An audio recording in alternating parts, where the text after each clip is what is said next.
This is a bird's nest fern. This plant is native to my country, the Philippines, and other countries in Southeast Asia. The one we are showing you is quite big.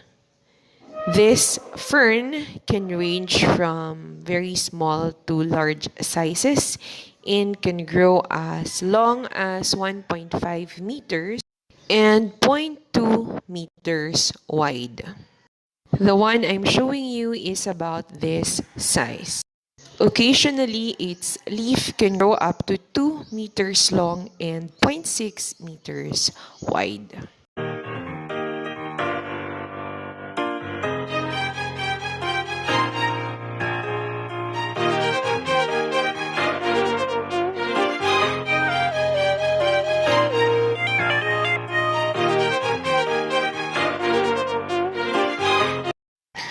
Ferns are seedless and flowerless plants.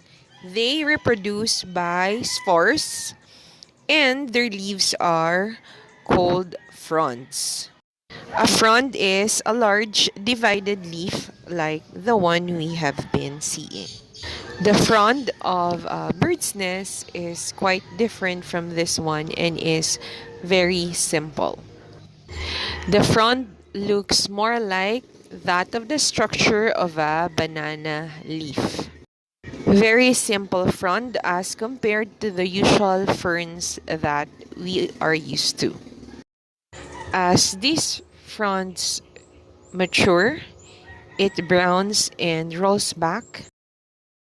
This creates a massive leaf nest looking structure. Thus, the name bird's nest fern. Ferns can grow as epiphytes or as terrestrial plant. An epiphyte grows on the surface of a plant and derives its nutrients from the air, rain, or water or debris that is formed around the plant. The host plant is called a phorophyte. In most gardens, this fern is grown both on tree trunks or in pots, like the one that I'm showing you. Come, let's take a closer look.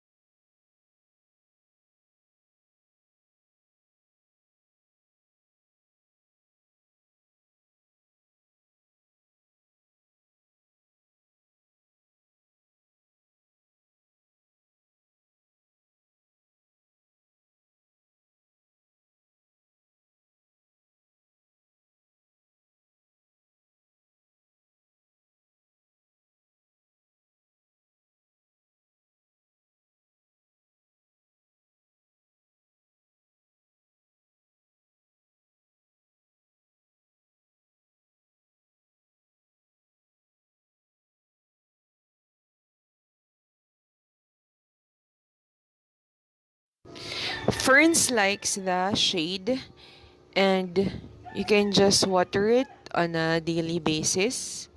When it is grown on tree trunks, we just leave it as it is.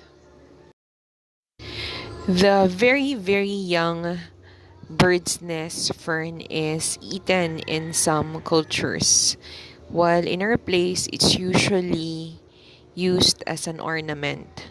There are certain types of ferns that we cook or eat like salad.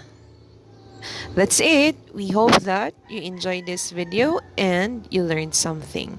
We also invite you to check out our channel for more plant videos.